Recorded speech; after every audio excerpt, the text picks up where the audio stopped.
of this war right now, we must stay the course with Ukraine. In the coming weeks, the final tranche of the 49 Australian gifted Abrams tanks will arrive in Ukraine.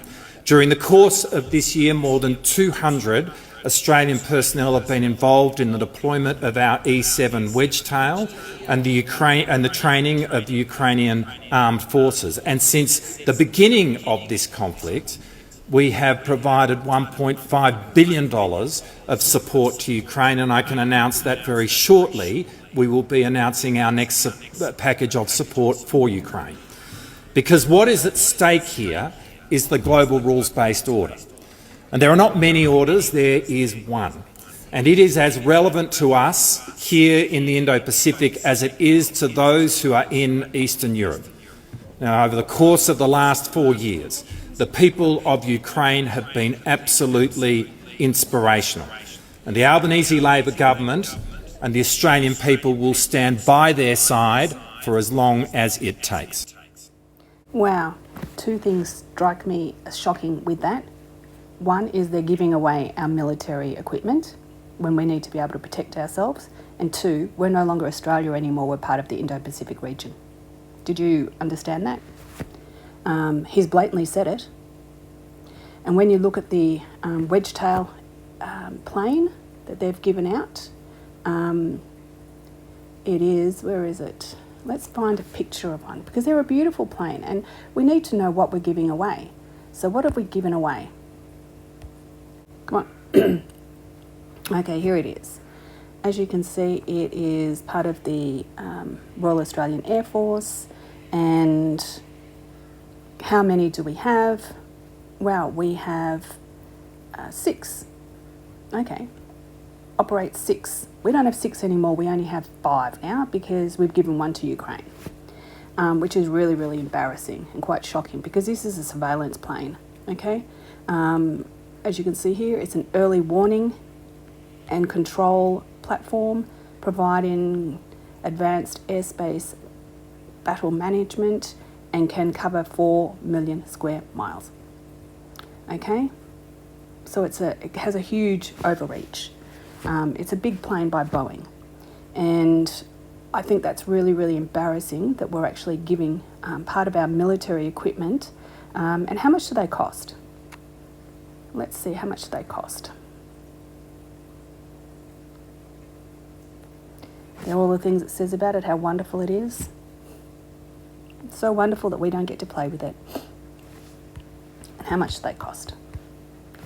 How much do they cost? Okay, we want Australia. Okay.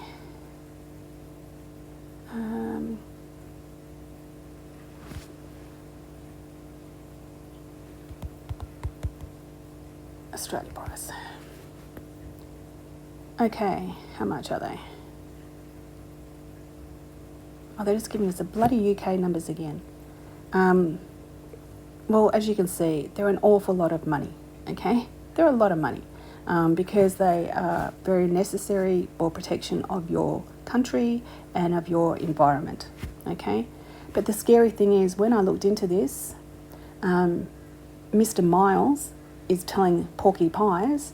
He's not telling the truth because earlier this year, wow, this was just in June this year. Air Force cancels the E-7 Wedgetail, citing survivability and cost concerns. So this is an E-7. And what are we selling? What are we getting rid of? Are we getting rid of an E-7? I think we are. Look at that. E-7 Wedgetail. Wow. And they've cancelled because it's cost too much money. Oh wow. The Australian Air Force has cancelled the E-7 Wedgetail program due to ballooning costs and concerns about survivability, a senior military officer confirmed today.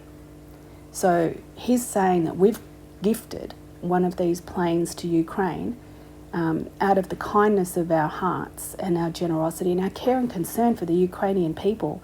No, it's to save face, because we as Australians can't afford to maintain our own equipment, so we have to give it away. It's like when you have an animal and it has babies, has puppies or kittens.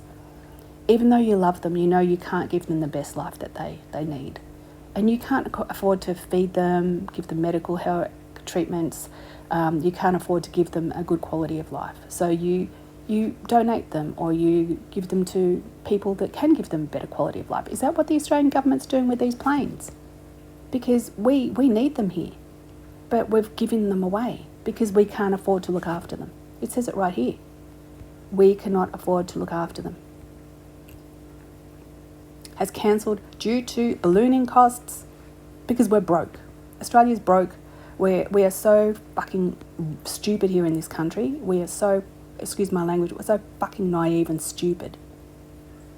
We buy all of these things. Oh, you need, how many thousands and millions of dollars have we spent on these bloody submarines? We had a contract with the UK, we dumped it, but we had to pay it because, sorry, this was a one deal. Whether you fulfill the contract or not, you're going to still have to pay. You're going to have to buy it, sorry, there's no out clause.